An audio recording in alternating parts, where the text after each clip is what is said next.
world's a crime scene. And you know, again, I always try to put it in perspective. You guys hear these big numbers and all of this. In the big picture, we're damn ham thieves. You know, when you go all the way up the hierarchy, you covered the people who really do it. Yeah, I mean, because some in the big picture, for that whatever drug you had, some general somewhere is overseeing the production and it going on the plane to leave the country, and someone in some government agency here is waving it in. Now, certainly some stuff is small people and swallowing it, but them big loads. we was dealing with gypsies. I mean, that's what I'm saying, the big picture, you know. I mean, and look where I'm at. We on French Road between Mac and Canfield. How big, in the big picture, how big can we really be? How does a powder produce from a little plant in a mountainous area? You can't even call on the phone. You can't call where it grows at, but it can get here every day, 365. All over the country, America never runs out of drugs. Boston don't never go out. New York don't never run out. Miami don't never run out. Kansas City don't never run out. Chicago don't never run out. Kansas City don't run out? Kansas City don't run out. You know that? I know that because they come here when they get low. Oh, because that's in the middle of the damn country. They don't. There's a lot of work in Kansas. Eddie and them used to do a lot of work in Kansas City. Really? Back when? 80s. His old man served Kansas.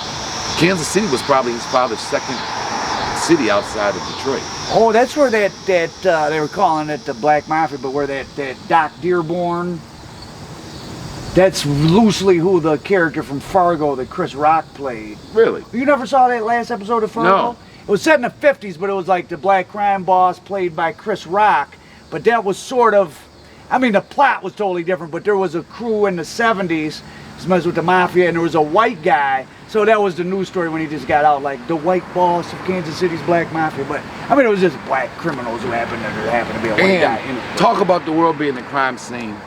Behind one of these, but yeah, that's a heroin. Right, behind one of these raids, Eddie got Fishman representing. That's how him and Fishman get. Shout out to Fishman, Steve Fishman, the last white point guard at Mumford. That's right. Him and Fishman, because Fishman must have represented him on 8 different cases, right, dealing with this French Road situation.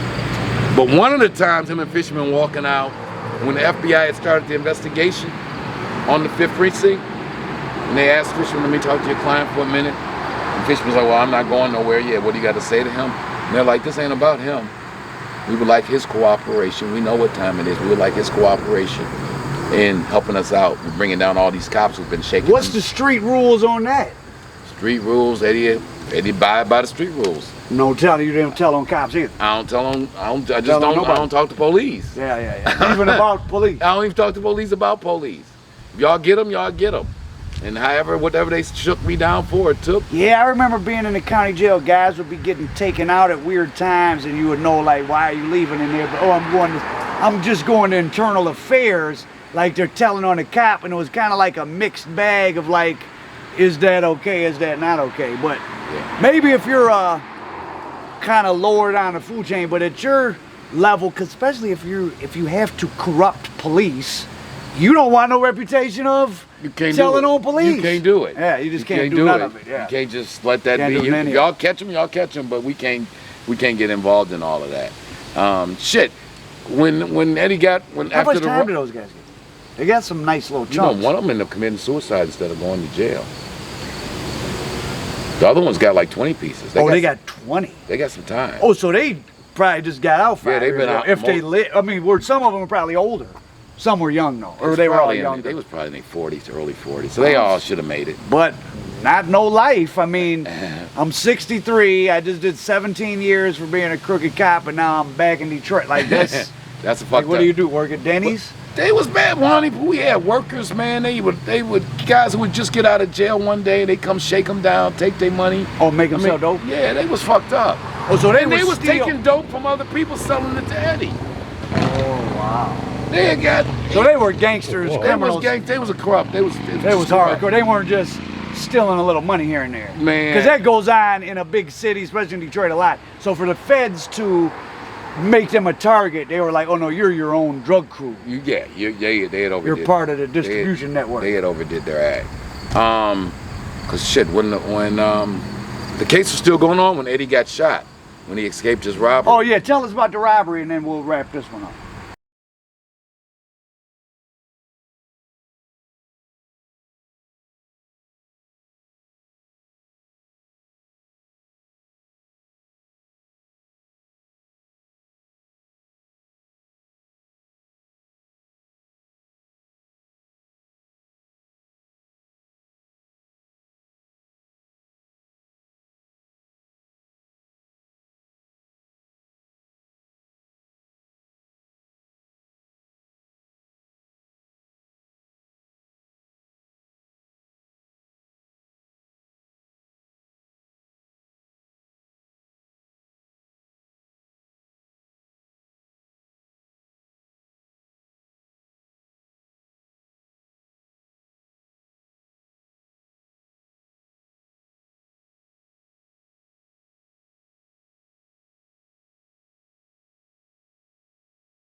I got up one morning, I ran around Belial. I came in and I collected some money from Kirk at 3875 French Road. Unbeknownst to me, 2 stick-up men was watching the house.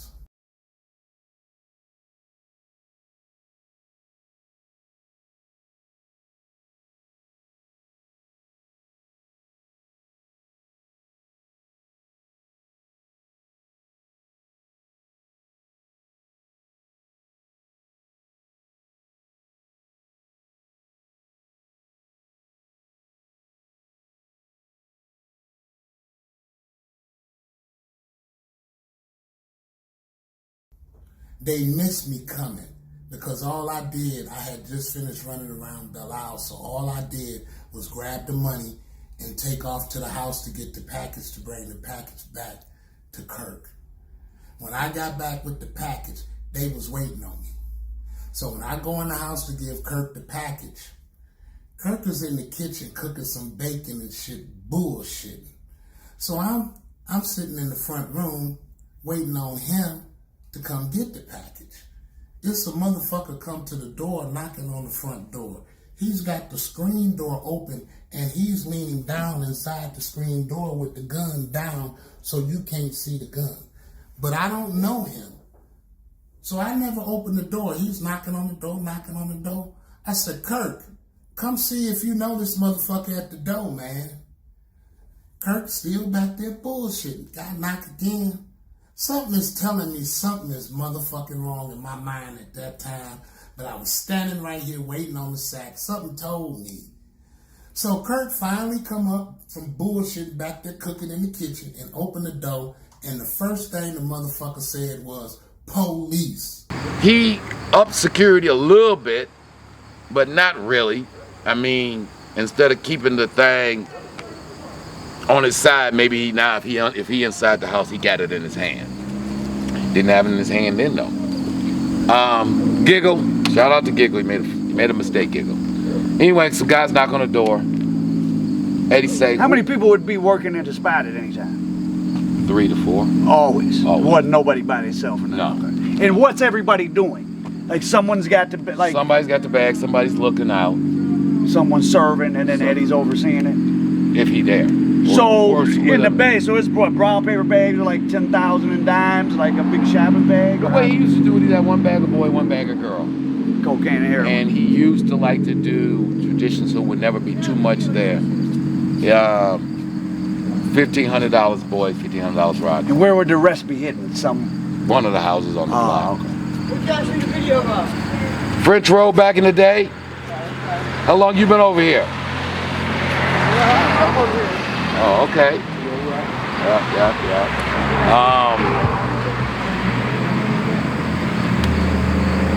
Eddie's trying to tell Kurt, he says, as Kurt is going to open the door. That's the problem with 15 years and no problems. Get too comfortable. You just get too comfortable. Just get Even though this is, I mean, this is a rough neighborhood. This is an East above side. average crime neighborhood in America's most dangerous city. So It's the lots east side. of things happening. Yeah, it's real. It can happen, and it will happen. And it's happening all around you. People getting killed for gym shoes, they getting killed in $50 dice games. And this day, it did happen. When he said that he's dressed in a blue overall, he's not dressed in a police uniform. He's trying to look like that in blue overalls. When he say police, to me at French Road in that day, when you say police to me, that was like the starting gun. Boom! I grabbed the dope, flying for the bathroom to flush it. This motherfucker fires, boom! This ain't no motherfucking police. This a jack move, nigga. I stopped and realized that we being robbed, goddammit. Now, the first thing the motherfucker say is, where's the money? I had took the money home. All I had was 200 singles on me. I had took all the real money home. I had 200 singles on me. He took the 200 singles. He said, nigga, both of y'all strip. He stripped us down butt-ass naked. Now, I'm standing there butt-ass naked. He's waiting on his assistant to come to the back door for Kirk to go let him in. Now, a day or two before this, just to let you know, Carl Larry, who was a stick-up man in the neighborhood, told me, Eddie, these niggas is planning to kidnap you for $50,000 and rob you, man. be on your guard. So it's Eddie, old man, Uncle Willie, Kurt working the spot. Young Derek was in there. And anyway, soon as Kurt unlocked the door, the niggas hollered police. They didn't have on police uniforms, but they had like a blue half-ass uniform, right? Some shit hanging around that looked half like a badge. They hollered police.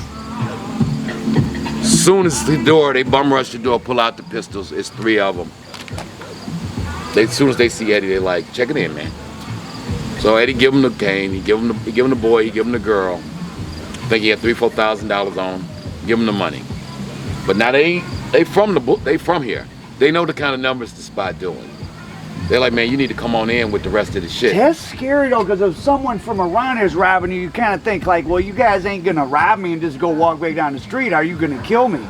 Well, that's what led to his actions, because that's exactly what he's thinking. Not to mention, they're not wearing masks, and there's like 4 witnesses there. So Eddie is thinking, not only am I done, but this shit gonna cost everybody in the house. And this is a city where there's triple and quadruple homicides. All the time. Yeah. All the time. No, he knows if he don't figure a way out. Because you robbing somebody right, like, and you've done, like, you're and he probably ain't down got a to reputation of somebody, or his father ain't had reputations send that them these is some- kind of people that you just gonna rob, then go about your business. Somebody coming to see. So he know that the only way to stall for time is they think he got more money and more dope. So they were probably, he felt like they were planning on killing him. Yeah. Well, and they would prove him to be correct.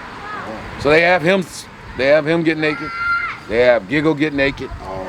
They going through the whole thing. Where the money at? Where more money? Where more money at? Where more money at? Where more money at? So he says, he tell old boy, he like, man, all right. He say, I'm gonna grab my car keys. Now the sticker man ain't thinking good, because he's mad too much on the lick. He should have said, the sticker man would have been thinking, he'd have said, why you need to grab your car keys? Why I can't get your car keys? Yeah. But God is good. It's happening like that. It's happened like that. He's like, let me get my car keys. I'm gonna tell y'all where it's at in the car. He jumps through the window. It was 3 Oh, once he has the keys in his hand. Once he has the keys in his hand. But he doesn't get a chance to get to the car because they end up shooting him as soon as he gets out the house. So he jumps through the window naked. He's told the story. He jumps through the window naked. They start letting loose. I think they called him twice.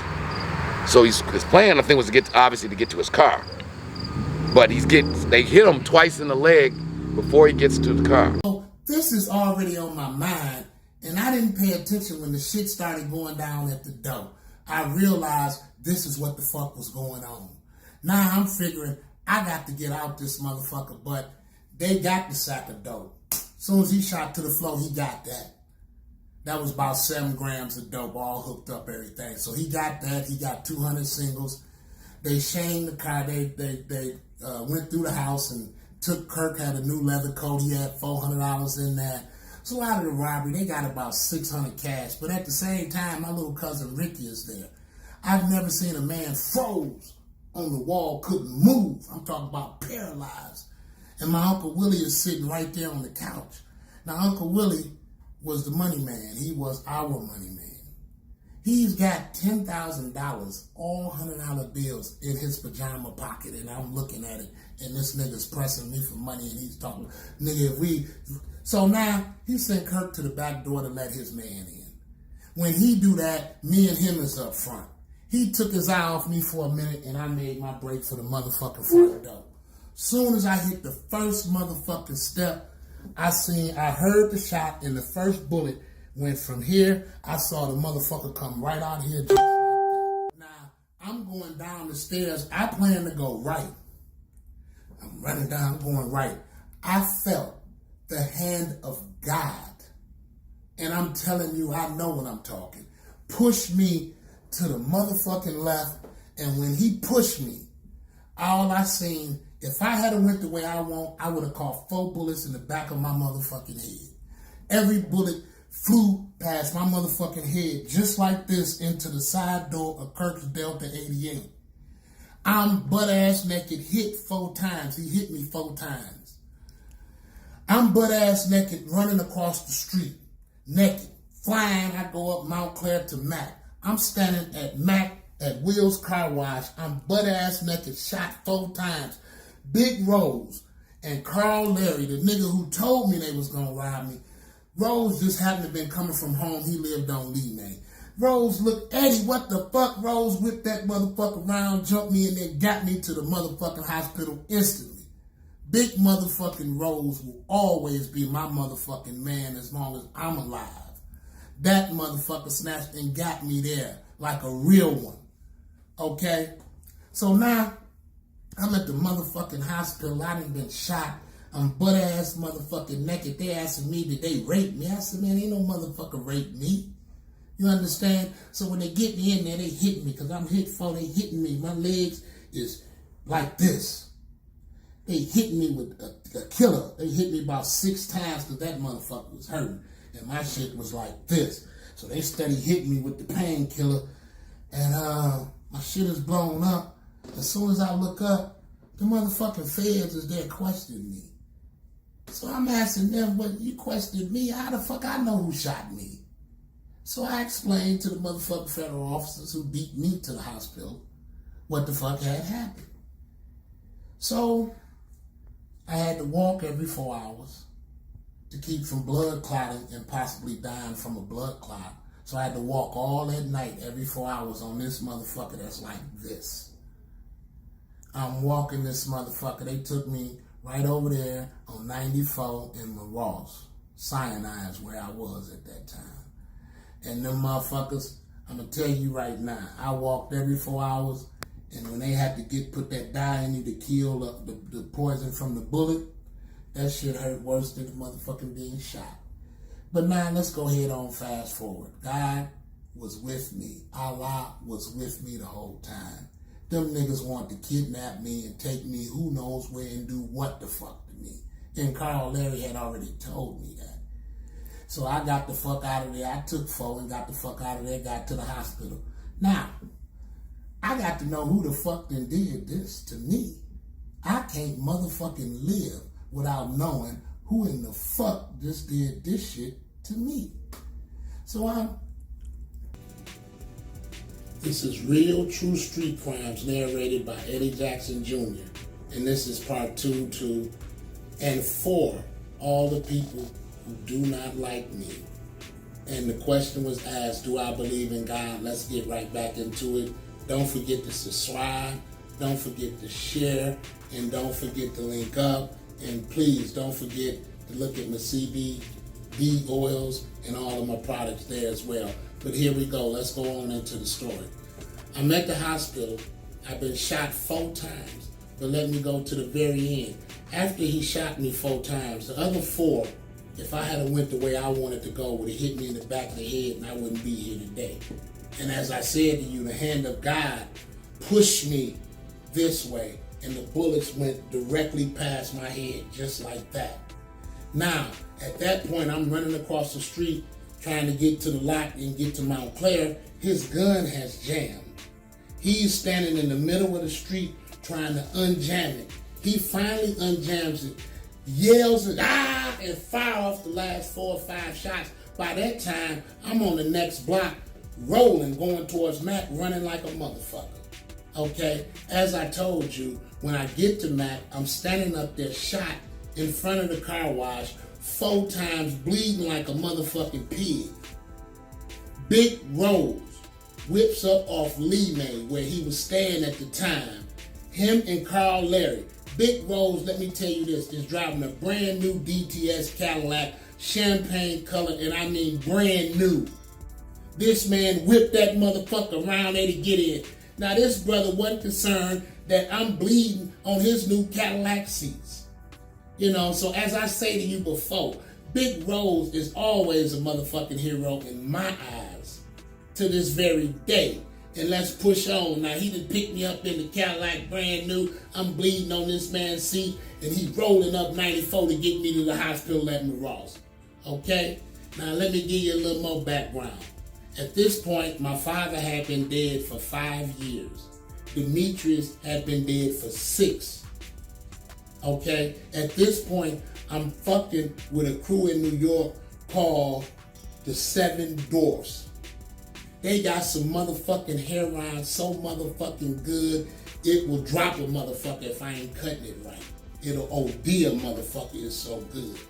It's 10 motherfucking Puerto Ricans, only 2 of them speak motherfucking English. And all they dope, if it's the 7 Dwarfs dope, it's gonna be a finger and it's gonna have a 7 Dwarf stamped on that motherfucker. And I ain't never got a bad package from them. I don't give a fuck if it was white, it was a knockout. If it was that Lebanese brown, it was a knockout. So this is who I'm fucking with right now, and I'm spending $50,000 a week getting a half a key. I'm getting 500 grams once a week from them. These Puerto Ricans are from Queens, and we dealing at the White Plains Hotel. When I come in, I call them, go to the hotel, get a room, they come there, we do business, and I get the fuck on. So at this point, this is the connect I'm fucking with, and I'm getting serious money. So now, I'm at the hospital, I'm shot like a motherfucker. I got to walk every 4 hours so my shit don't clot and I die. I'm walking, coming down the hospital after walking, and you won't believe who the fuck was the first person to come see me. It was Rodney Rice. Goddamn. Rodney Rice came to see me. He said, Eddie, who in the fuck did this? I said, Rodney, if I knew, you'd know. He said, bruh, I'm going to find out who. So he keeps running. So he goes through this field, was still open there, to Mount Clair. And he's running naked, bleeding, up Mount Clair to Matt. Do they chase him? Nope, they just kept shooting. Oh, what about the other people in the house? They left Everyone 'cause scatters. They know, they scream. Oh, so that drew their attention. They shoot Eddie, he runs, they get away. Oh. Because they so know he saved now, everybody. He saved everybody. And now they know, look like he living, it will only be literally a matter of moments before there'll be somebody here seeing what the fuck is going on. Not to mention the police. His people gonna be here in a second, and the police gonna be here in a second. And we need to get the fuck on. Guy by the name of Big Rose scooped him up some, bleeding and shit on Matt. Told him to hop in. Damn. Took him to the hospital. The guys who always we suspect had something to do with it were never seen on the block. But as fate would have it, because he puts out a bounty on him, and he's gone Rambo at this point. He riding the hood with the pump, pulling up on like motherfuckers. You know, you had something to do with that shit. I need to find out who did this. We made an agreement on the down low for me to pay him $20,000 to put the motherfucker to sleep who shot me. So our deal was I'm already giving him $1,000 a week. If he lay this motherfucker down, he get 21 that week. So I seen him that Friday at the fish market, right across from Kentucky Fried Chicken, right there on Van Dyke and 7 Mile. That's where we used to meet at, and I paid him at the fish market. So now we meet, we pay. He said, you know who shot you? I've been looking. I said, no, I ain't found out yet. This is the day after I got out the hospital. Now, I'm not finna do no work today. I'm finna go find out who in the fuck shot me like he say he is, because he's a police officer. So we both looking to find out who in the fuck shot me. Now I got Rodney Rice, Lamont Upshaw, Chris Cole, Mark Heat, Cartavelli, and Cook. I got 6 motherfucking officers from the 5th precinct looking for this son of a bitch, along with me, number 7, Eddie Jackson Jr. So now, I'm not selling no dope now. I'm finna find out who shot me.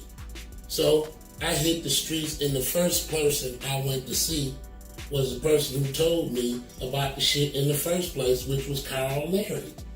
Where did you get this shit from, Carl Larry? I got to know who in the fuck you heard this from. They was thinking about kidnapping and robbing me. So I wound up greasing Carl Larry a few dollars, $500, and gave him an 8-ball of crack.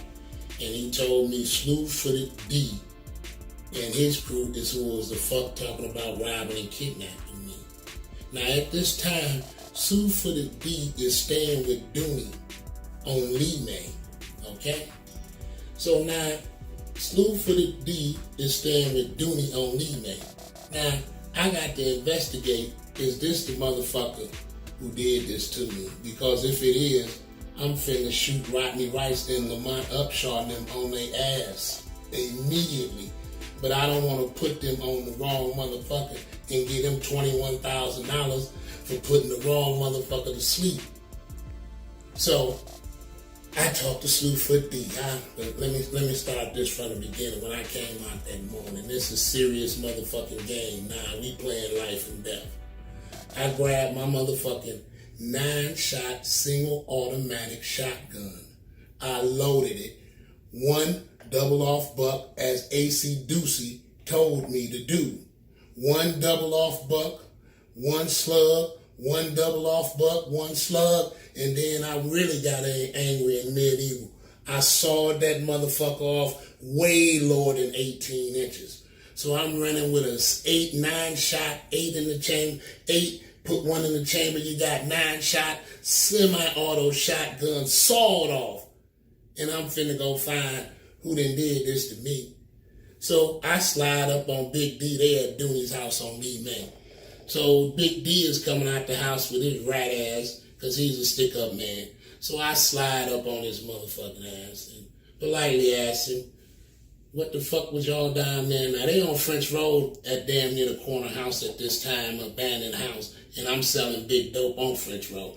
So I catch up to the nigga and let him know, you understand? Well, what's this I heard about you, the one who set me up? This nigga started shaking because I got my sawed off of my arm. And I know he got that old rattling 9 on his side. So I'm just looking at this motherfucker out of eye, wishing he'd reach for that motherfucker.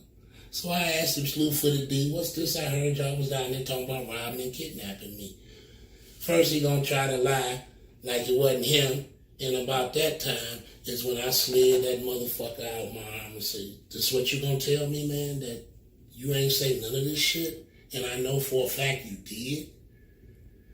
So after that, he went to shaking. I mean, this motherfucker was shaking like this because I'm about ready to gut his motherfucking ass up close with this sawed off, and he see it. He's shaking now. He said, well, Eddie, I'm going to be honest with you. These niggas on Wade and over here and over there. And I said, no, that ain't going to work. These niggas on Wade and over here and over there. And I said, no, that ain't gonna work, bro. Let's get in the car and let's go around here to this house on Wade where you talk about these niggas and these motherfuckers is that did this to me. So we got in the car. Dooney drove. I sat in the back seat. He sat in the front seat, and we rode right to the house where he said all this occurred, that these niggas was talking this shit.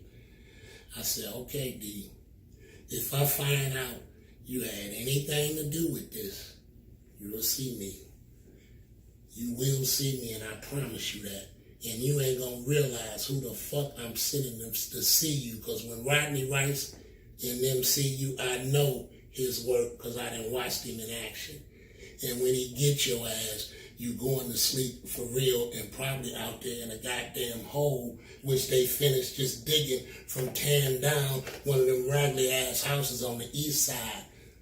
That's where he bury your punk ass at. So I went head on and I went stake the house out now where he took me, waiting to see the nigga if the nigga who shot me comes out. So I'm sitting around there staking the house out. I'm watching, I'm waiting. This little motherfucker come out that looks similar to who shot me. We pull around and pull right up on him. He cussing and this and that and this and that. So I pull up on him. I got the sawed off on him in the car. We pull up on him, hey, blood, and open the goddamn door, get out and walk up on him, hey. And I look at this motherfucker face to face, and this is not who shot me. This is not who shot me. I said, blood, you lucky. You ain't who I'm really looking for right now. He's shaking and trembling because I was finna close the door on his ass. So he's shaking and trembling. He's not the person who shot me. So at this point, I done gave Slewfooted D a few dollars. I done went here and looking now. I got Rodney Rice and all them looking, the whole 5th precinct trying to figure out who shot me. So at this point, I say, I got to go up to New York to cop. I go to church that Sunday because I'm leaving Sunday night after church. So I say, I'm going to go over to my favorite church where I belonged, which was God's Word, Reverend Roosevelt Miller. That's the church I belong to. And the reason I belong to that church is because after my father died, I pulled up to my mother's house, and he was in there talking with my mother. I never went in the house. I was sitting out in the car smoking weed, and at this time I smoked blunts. And these motherfuckers was the size of cigars. So I'm out here smoking a blunt all fucked up because the fat man done left me. And he walks out my mother's front door, and he walk over, and he get in the cab. I'm sitting there blazing like, and he's a pastor, and I know he's a pastor. Now, at this point in my life, I had never picked up a Bible and read one word of it. At this point in my life, I didn't go to church, none of that. And here come Reverend Roosevelt Miller out. He gonna talk to me and get me in the church to try to save this lost sheep, which was a wonderful job in which he was trying to do. And the first test I had for Reverend Roosevelt Miller was, if you coming to save this lost sheep in a den of iniquity, this motherfucker den in here is full of weed. And I know you're going to catch a contact coming to save this lost sheep if you really serious about what you're saying. So I'm going to see if you're going to withstand all this motherfucking chronic. I'm finna lay on your ass while you talking Jesus Christ to me. And he sat there, he talked, I smoked, he talked, I smoked. I really don't remember shit he said, if you want me to tell you the truth, because I was smoking and trying to smoke his ass out the car. But he ran his game and he stayed true to the game, and he stood there, and I thought about it later. I said, you know what? I admire that he really came in a den of iniquity with a nigga smoking weed and drinking champagne and doing what he doing and tried to say, because that's his job, really. If you really a man of God, that's your job, is to save the lost sheep. And I was lost. So now, just so happened that Sunday before I'm going to New York, the cop said I'm going to stop by Reverend Miller's and, go to church. Just something hit me and told me, stop the church before you hit the road. So I went and Reverend Miller sang this song, and it hit me. This motherfucker hit me, and ever since then, it's been my motherfucking song. You understand? And he sang it like no other. He's the singingest preacher I ever met. He can sing better than he can preach. So I started going to church to hear him sing, because Reverend Miller was blowing. Recently, my Uncle Doc died, and Reverend Miller sung the most beautiful song I've ever heard a motherfucker sing at a funeral. He laid it down for Uncle Doc. I mean, he laid it down. But anyway, let's move on to the story. I went to church, and I'm going to New York, so I went and had a good service, and I went head on and hit the road. I'm on my way to New York. I get to New York, I get the package, I'm on the way back, I'm safe, I make it home safe. I'm up that morning now, I've been looking for this motherfucker who shot me. I got Rodney Rice, I got the whole 5th Crooked Precinct looking for this motherfucker too. It ain't nobody turned up nothing, all right? So about this time, at this time, 3875 French Road, my joint, had hit the front newspaper. It was the hottest joint in the city of Detroit. It couldn't be stopped because it was more than just 3875 French Road. It was a whole block. But anyway, now this shit done hit the front page. I'm hot as fire. Every police come down the street and stopping looking at the house. I'm looking at him from Amy's or somewhere. All these motherfuckers is focused on 3875. All right? So I got this type of heat on me, and I'm looking for who done shot me. All right? I'm on my way to New York to cop. I go to church before I go to New York. I'm back home from New York safely with the package. I'm on Lee May, because I used to park on Lee May because it was too hot for me to park on French Road. So I would come in with the package, whatever I'm bringing that day, 3,000 ounces worth of stone, 3,000 ounces worth of blows. I come in with them, and I would hide it out in the alley because I come in from Lee May. I park on Lee May, and I cut through the lots to French Road. But I hide my dope along the way, and I had this big lady who had a dog on Mount Clair, stayed next to Bubba. Bubba stayed here, and she stayed right here. And me and her got cool where I could leave my dope at her house and at times in her backyard. Like this particular morning, it was like 6 o'clock in the morning. I had just got back from New York with the package. I'm anxious to put the spot back down, get money. I ain't got no money since I got shot. A funny thing happened. I'm hiding my dope. I'm kneeled down. The weeds is grown up. You can't see me. I'm kneeled down hiding my package. You can't see no house window or nothing because I'm looking for that. No one can see me. I'm kneeled down. I got that sawed-off shotgun with me, and I said, God, please, please, show me who shot me. Because can't nobody find out I done been here, I done did that, I done been giving niggas money all around. I'm just, everybody give me a hint. I'm trying to find was Black Rob who shot me. I go to Black Rob's brother, he lived on Harding. No, actually, he lived on St. Clair and Canfield, about 4 houses from Canfield. Black Rob's brother was cool because one day I was running from the police and Black Rob's brother let me in the house and got me away from the police. Now, Black Rob supposedly is who killed Faye Love, kidnapped him and killed him. So because he did that to Faye Love, I'm looking to see if this motherfucker had me in mind to do the same motherfucking thing because he put Faye Love in an abandoned hole like I told you Rodney Rice do niggas.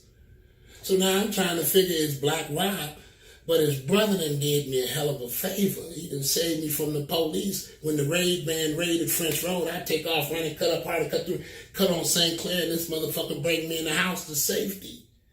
So I'm wondering, is he, his brother? So I go around there and say, hey man, you know anything about niggas who robbed and shot me? Because, he said, Eddie, I promise you. I know you know what my brother do, but I guarantee you it wasn't him. Showed me a picture of his brother and everything. He said, here's a picture of me and my brother. Is this the man who shot you? I said, no, but he could have sent a nigga at me. He said, I'm telling you that's not true. And I took his word on that now. So I'm kneeling down here praying, asking God to reveal to me who done shot me. And I said, God, I promise you, if you let me know who shot me, I won't hurt him. I promise you that I will not hurt him. I just need to know who did this to me. Now, I'm hiding dope now. I used to park on Lee May, right next to the alley. The alley right here, I used to park in front of the house. At this time when I used to park there, it used to be an old lady who lived at the house by herself. And she used to be outside cutting the grass, sweeping the shit out, park, get out, cut through the alley, hey, how you doing, miss? So now I'm kneeling down here, I'm parked there, and I done prayed to Allah, please reveal to me who done shot me. And I'm hiding my dope, I'm kneeling down. I got my sawed-off shotgun, and I'm hiding my dope. I'm finna put my dope down and walk over the French Road and put the sack down.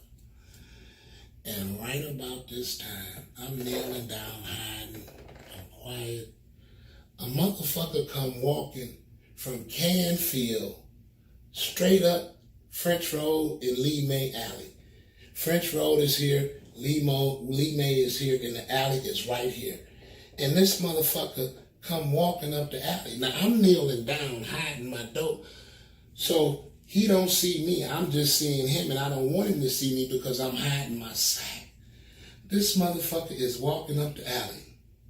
Walking up the alley, walking up the alley. And I get a look at this motherfucker, and this looked like the motherfucker who shot me. Walking up the motherfucking alley right in my fucking face. He walks up the alley. He turns and goes to the house on Lee May where my car is parked directly in front of. This person turns out to be the old lady's grandson who been getting in trouble and fucking up on the west side. So his mama tried to send him with his grandmama to straighten him up, and now he on the motherfucking east side robbing niggas. He done robbed and shot me. And I look, he's knocking on the back door, waiting on his grandmother to open the back door. And I'm looking right at this nigga.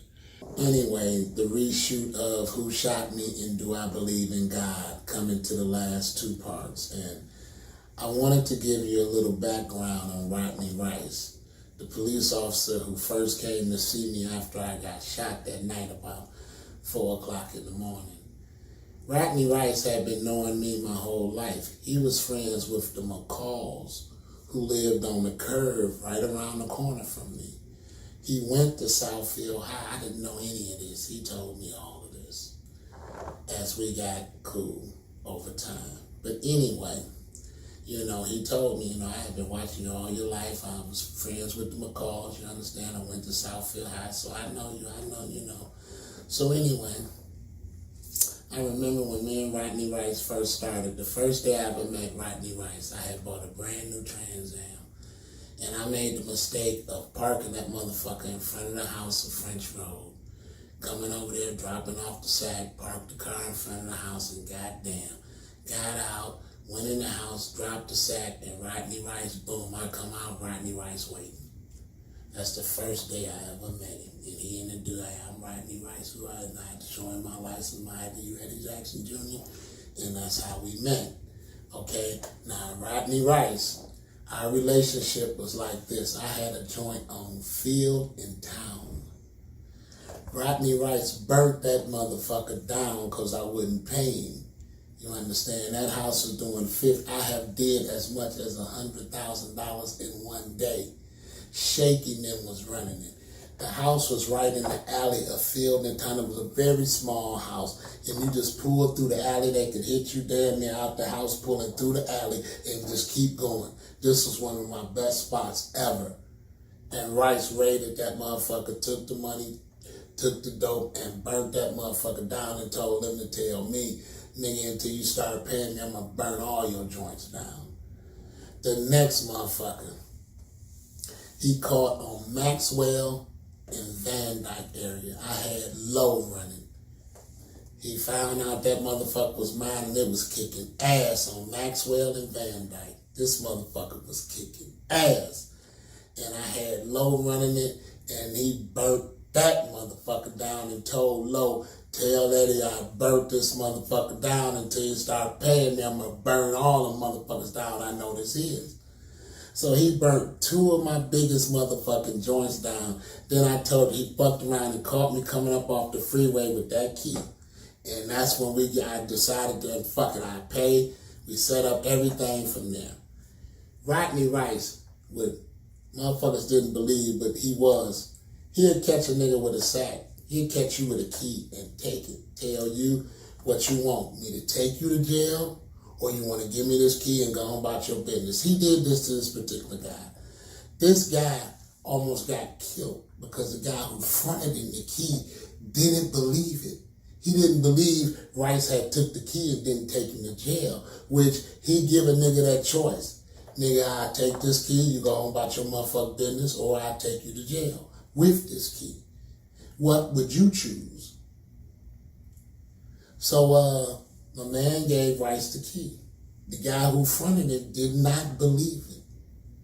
And it was true because, see, Rice would shoot a move like that, and then he'll come to me and say, oh, me the key, I got a good ass key, move this motherfucker for me. Once we got cool, definitely come on with it, I'm gonna move it. So I used to get dope and everything from Rodney Rice because that's how the relationship became, you understand? So that's how it was, and Rice was getting down like that, like I say to you. So a lot of things he would say, well, these motherfuckers over here, I don't like them. I ain't got nothing to do with that, Rice. Me and your relationship ain't got nothing to do with me about telling you about anybody else. It's strictly about me and you and the things we do.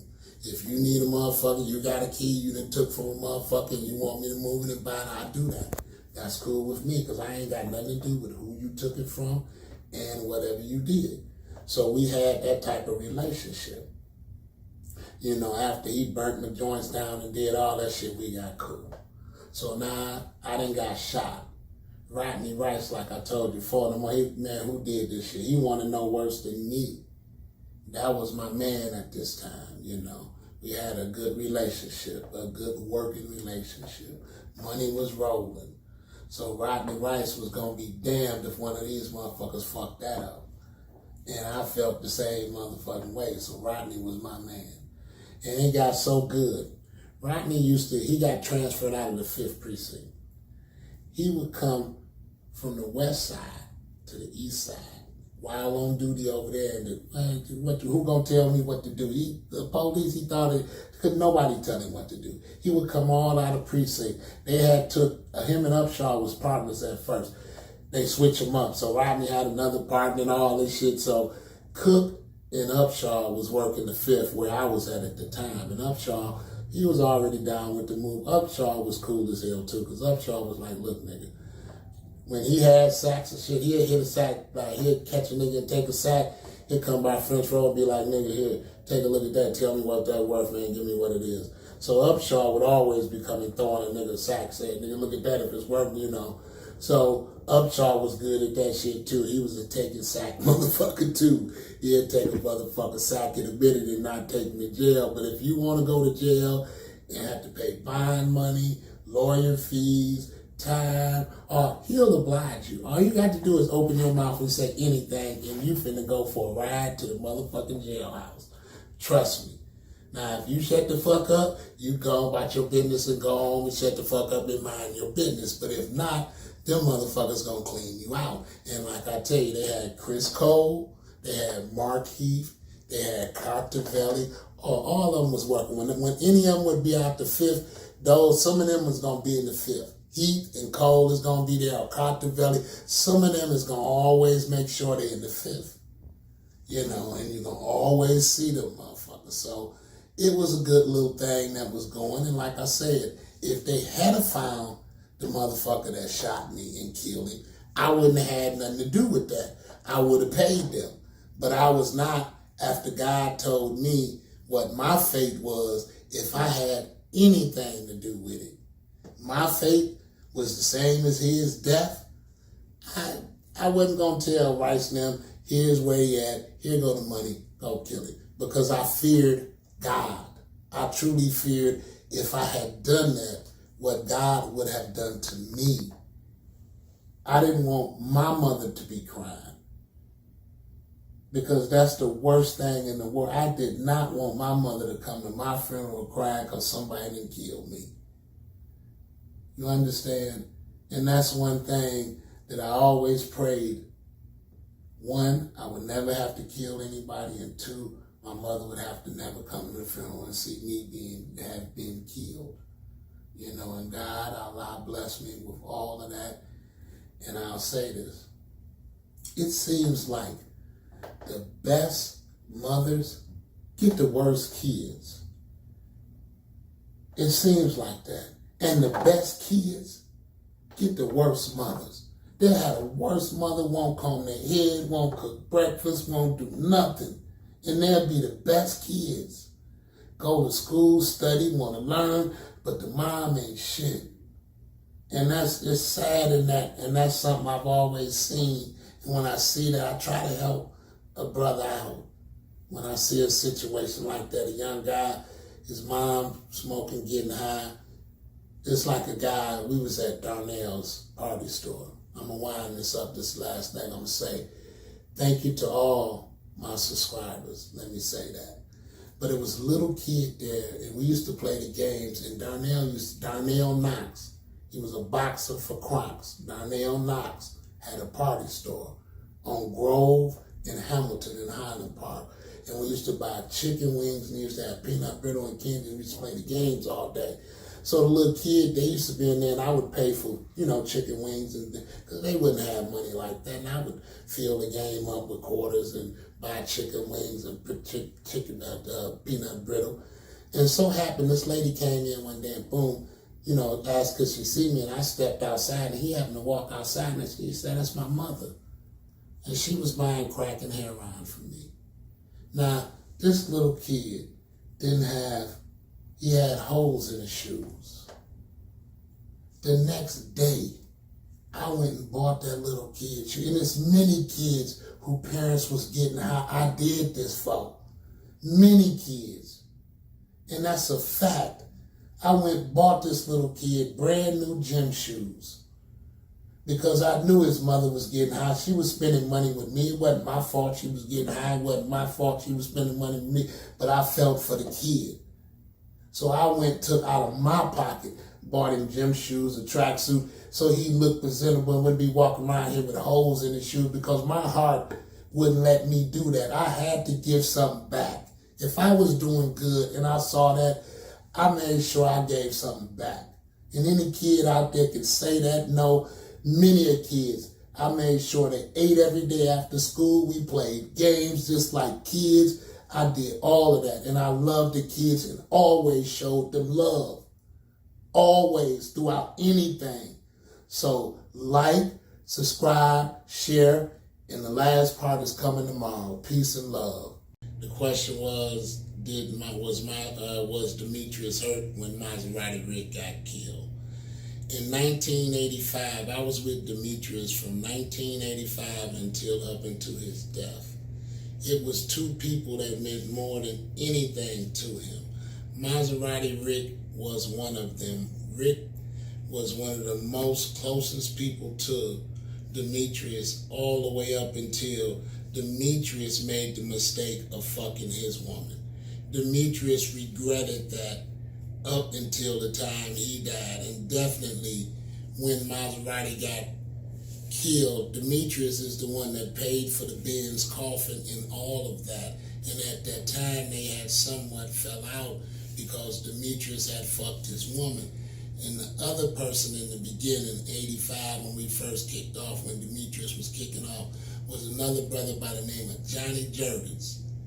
He meant the world to Demetrius. Johnny Jurgens was one of the ones who kicked us off, you understand, far as before he got his thing going from the penitentiary, you understand? So Johnny Jurgens was a person that was very loved by Demetrius Holloway, as well as Maserati Rick was very much loved by Demetrius, and that's the truth. Now let me go into the story of today, which is the end of Who Shot Me. And I want to say this. I had Rodney Rice, Lamont Upshaw, Chris Cole, Mark Heath, Cartavelli, and Sam Cooke. Now, all of them wanted $21,000 to kill this boy who had shot and nearly killed me if it wasn't for the grace of God. And as I told you, when God revealed to me after I prayed to him long and hard, and it didn't take him long to reveal it to me, but I promised him I wouldn't hurt that man. And when I thought about hurting that man and killing that man, God revealed to me just as suddenly, like I told you, I saw Pastor Roosevelt Miller. He's over at God's Word. He done transferred now from, he was off Oakland, but he done moved over to Brightmoor now. So Pastor Miller is in Brightmoor, you understand? And as I said to you before, he won me as a fan. So I went to church before I went to New York to see the Seven Dwarfs that Sunday. And Reverend Miller, as I said to you, had put down, I can feel the presence of the Lord so tough, I could feel the presence of the Lord. And I mean that truly. And I could feel when the Lord told me, if I kill this man after he revealed it to me, that I would be next. And I could feel, I knew if I killed him, that would happen. I knew there was no way I could duck that. So at that point, I started to stay away from him to keep from doing that. So I'm going to be honest with you. After I found out who shot me, 2 months went by, okay? Now, he goes out to do another dastardly deed. Him and his little boy, the same two, him and the little light-skinned boy who robbed me, okay? They go out to do another dastardly deed. Now, they go on to the boulevard and right down the street from Belle Isle, okay? I would say less than a mile from Belle Isle was a weed house, okay? And he was banging. But across the street was an old lady, his neighbor, and he used to cut her grass, shovel her snow, sweep up around there and always look out for if he went to the store. You need anything from the store, mama? So he was that type of a guy, and he was selling weed across the street from her. So happened, here he comes. He pulls up, parked in front of the weed house. He's finna rob this man now. He's dressed like a police. He gets out. He goes to the trunk, close the trunk, put on his little jumpsuit, trying to look like the police. Walk straight down the street, cut around the corner and cut up the alley, and he's coming to come up to my man from the backside, slide around the back of the house and come up on the side of the house and rush through the front door. Now the lady across the streets is watching this motherfucker from the time he parked there, sat there, got dressed, walked down the street, cut over, and she called over to tell her neighbor, man, this guy don't look right, something. And about that time, she's on the phone with him. She see him coming up on the side of the house. He's got a .357 Magnum in his hand. She's on the phone talking to the guy he's trying to rob. She tell my man, he grabbed his 40 Glock. He walked straight out the front door, walk around to the side of the house, and hit this motherfucker 9 times direct with that 40 Glock. He didn't know it was coming. True story. He finally finds out who did it. He finds out who shot him. There was a known stick-up man stayed off Jefferson. Some other people that stuck him up. Or he stuck up. That he stuck up. Get to him first? Get to him first. Literally, as they're staking him out. As Eddie and them are staking him out. They kill him? Whoever else he had robbed got to him. Come to find out, truly a class act. Old boy who got killed, who was the stick-up man, his grandmama lived literally right in back of that house on Mount Clair. And the day of the funeral, she was just broke down in front of her house. And Eddie used to park on Mount Clair and walk through the alley to French Road. And he saw old boy's grandmom all fucked up. And he gave her $1,000 to help bury her. To help bury the motherfucker who shot him. He said he had had a premonition, some kind of dream. The guy told him, if you kill that boy, that's how you gonna finish. Whatever he said, he had a premonition that God told him, whatever you do, let that go, because whatever you do to that boy, gonna happen to you. Gonna happen to you. And he gave old boy's grandmother. True story. Same nigga that shot him. He gave his grandmama $1,000 to help bury him. But look at the I mean, But the money, yeah, you make millions and millions of dollars in profit.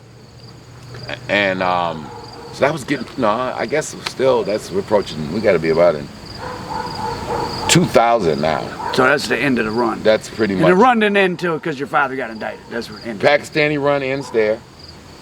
The Pakistani run ends in 97. Let's leave it right there. We can save that for another time. Let's stop it.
it was just time to really tell a great untold Detroit story, because it kind of covers Detroit at its zenith.